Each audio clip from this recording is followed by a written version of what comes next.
It's Wellness Wednesdays with Dr. Nancy, providing helpful tips on how to live your best life now. Well, hello everyone. Hope you are all having a wonderful week thus far. It is Wellness Wednesdays with Dr. Nancy.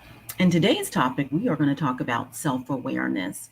And before I forget, on the tickler there at the bottom, for more information on how to live your best life and things that I offer at Dr. Nancy's Integrative Medicine, you can text all one word, lowercase, Dr. Nancy to 26786. So let's get started. Self awareness. So, what does that mean? It means a little bit of different things to everyone. And today, I just want to give you some thought provoking ideas that help you reflect on how to live your best life and be self aware. As an entrepreneur, being in the industry for, wow, let's see, 6 years, I've only really stepped outside of corporate America and it took the plunge, as you all would say, as entrepreneurs, about 5 years ago, going on six. And before that, I was known as an intrapreneur. I was an expert in my field of industry within an organization. And it's okay as well to be that. But I wanted more and I desired more, and the universe had no choice but to give that to me. And I didn't exactly know how that would look, but it it feels amazing. Uh, it is exciting. It can be scary all at the same time, all rolled up into one as an entrepreneur. Because now, everything that you earn is just based on your own ingenuity and your creativity with your business ideas. And of course, with help from above, right? Because we often don't know what our purpose is until we start asking for it. And we often say, you're born with these gifts and you utilize these gifts. Gifts are meant to be given away. But when you step outside of your comfort zone and you start walking in your purpose, guess what? You start discovering things that you never knew that you could do. And those are called gifts. You start discovering more gifts than you ever knew that you had. And that sense of empowerment, that sense of accomplishment and awareness is so important to an entrepreneurial itself, right? When you do more work for yourself, see the hard work that's paid off, it empowers you, it motivates you, it activates you. And when you take this journey called life, because it's a journey, day to day can be something different. It's a blessing to have an opportunity to be better than you were the day before and have an opportunity to make a difference. Self awareness is so important. And as we matriculate through life, living up to our highest self and our highest potential, our peak performance, you become self aware. So, consciousness or conscious understanding of oneself. And as we evolve in life and have different encounters with different people and develop relationships, relationships are not always meant to last forever. But what do you take away from relationships that you develop? It is a sense of community. Community is everything.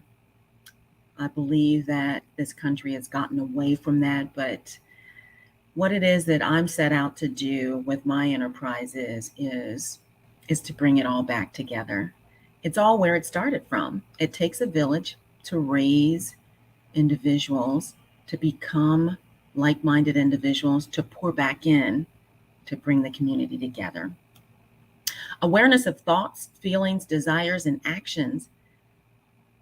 So to be authentic, to be yourself, to be transparent, you have to be self-aware. You have to monitor what you say, be thoughtful of how you say it, when you say it. It all matters. The ability to introspect and examine one's thoughts and emotions. It's not just about your emotions, it's about what you say that might trigger someone else's emotion. It's about not knowing what kind of day the person that you're encountering is going through. And when you're self-aware, your energy, you can feel it well before any individual really starts to talk.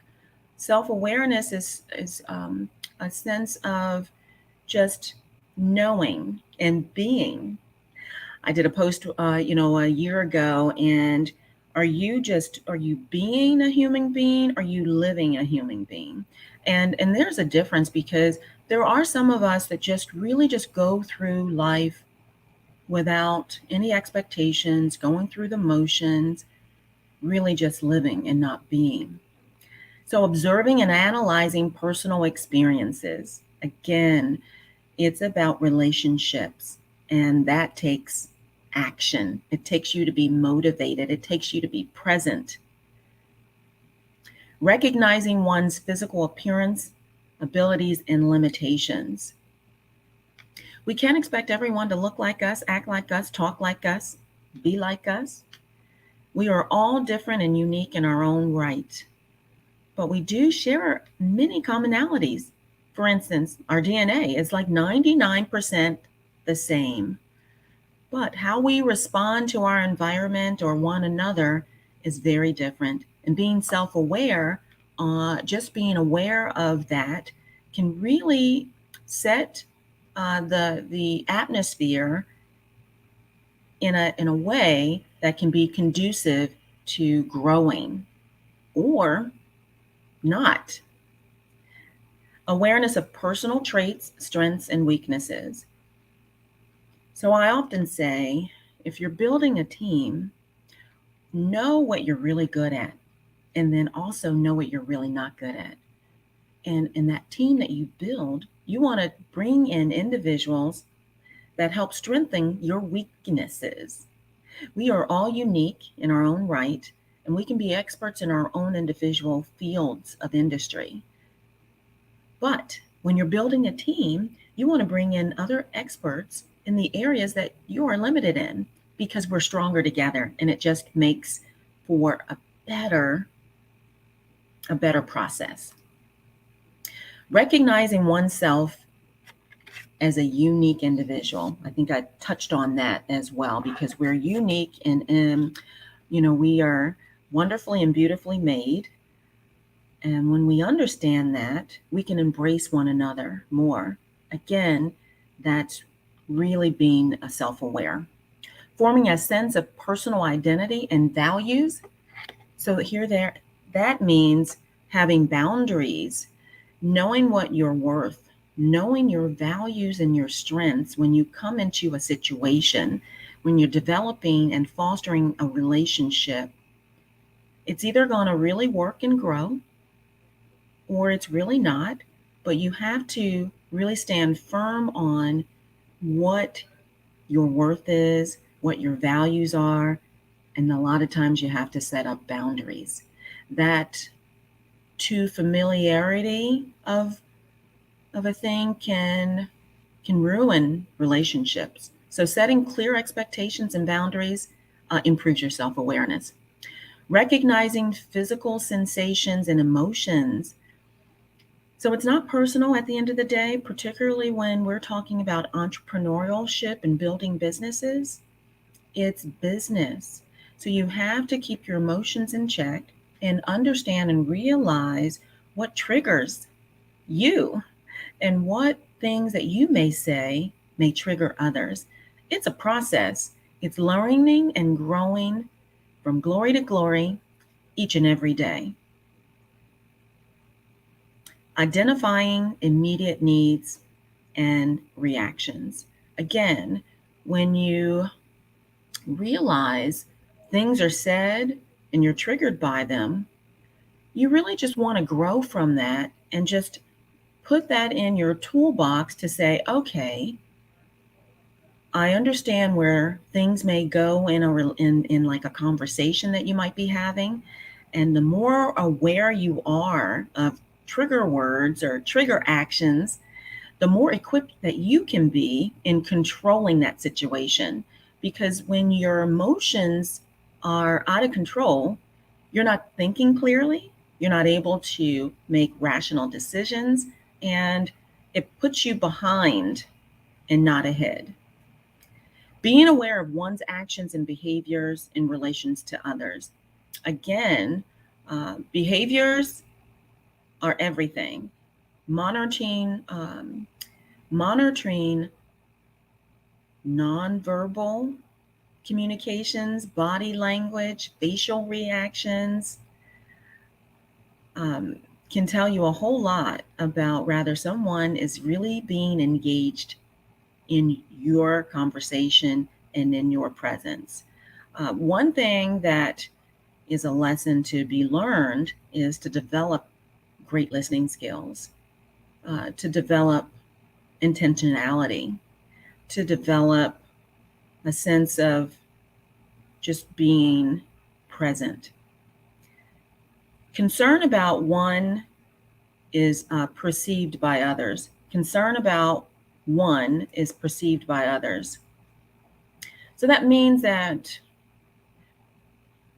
I don't really, it doesn't faze me about what others generally think of me. But what I am concerned about is I show up, how I show up. And if you're quite confident about that, and you can sleep well and have a healthy conscience about who you are, what you stand for, the values that are instilled in you, then it really isn't going to matter what the naysayers think of you, because it's consistency, it's intentionality, and it is really about being present and living to your optimal self. So if you feel that at the end of the day that you're walking the walk and you are respecting others and you're loving and caring and giving and kind, then that's all that matters. So reflecting on one's thoughts, motivations, and beliefs. It is really, really healthy to, when you're self-aware, to reflect back on your daily activities, a past conversation that you had with someone, a meeting that you had with some coworkers, some independent contractors, or some employees. Reflection is important, and how you reflect back on that meeting or that encounter, and if you feel really good about what you instilled or what you took away from that, then that's all that really matters at the end of the day. It's because making yourself a better person, being the change that you wish to see in the world, and leaving someone better that they've met you than when they hadn't, are really key components in living your best life and being very self-aware. Emotional intelligence, understanding and managing one's emotions effectively.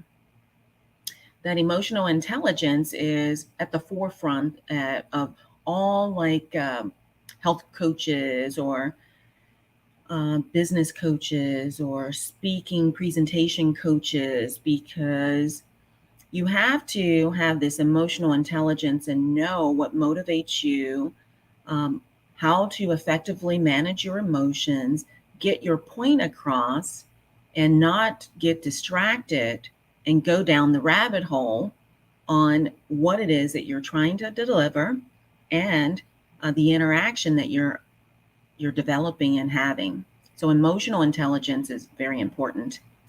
Empathy and understanding of others' emotions. Again, like putting yourself in other people's places. I have I have a soft spot for, I'd say, the underdogs, right? So what does that mean? Homeless, veterans, the elderly, our children, women's health and behavior equity. Those things I hold very near and dear. And what I do in my medical practice is to bring awareness, to advocate, to bring affordable pricing, services that everyone can benefit from, either through my medical practices or through my nonprofits that can offer scholarships and donations to the business to give access to services that are otherwise not attainable. Lastly, I wanted to talk about is personal growth and development. So it's important to identify areas of improvement and set goals. So I'm writing 2 books simultaneously, everyone. Living Your Best Life Now, and it's helpful tips on how to do just that. And then my second book is Motivational Mantras. Investing in yourself is the best thing that you'll ever do. Investing in yourself, being your biggest cheerleader, advocating for you. It's essentially putting on your oxygen mask first in order to help others. It is filling up your cup first so that others can get your overflow. So walking in your highest purpose is pouring back into you first. So identifying areas that you can improve on and setting those realistic goals, short term and long term, can yield beneficial, can be beneficial for many, many years to come. So you never stop growing. You never stop learning. Change is constant. I just want to say that one more time. Change is constant. So if you're not changing, you're going to get left behind. Artificial intelligence is here to stay. Be in tune and in touch with your emotional intelligence. Personal growth and development is so important. Setting goals for yourself so that you can live your best life now. I hope that you found this segment of self-awareness, Wellness Wednesdays, to be very beneficial to you. Drop me a line. Let me know if there's any topics that you'd like for me to talk on, and or if you have any additional questions, let me know. But otherwise, continue to live your best life and have a wonderful rest of your Wednesday, and I'll be back next week. Bye for now.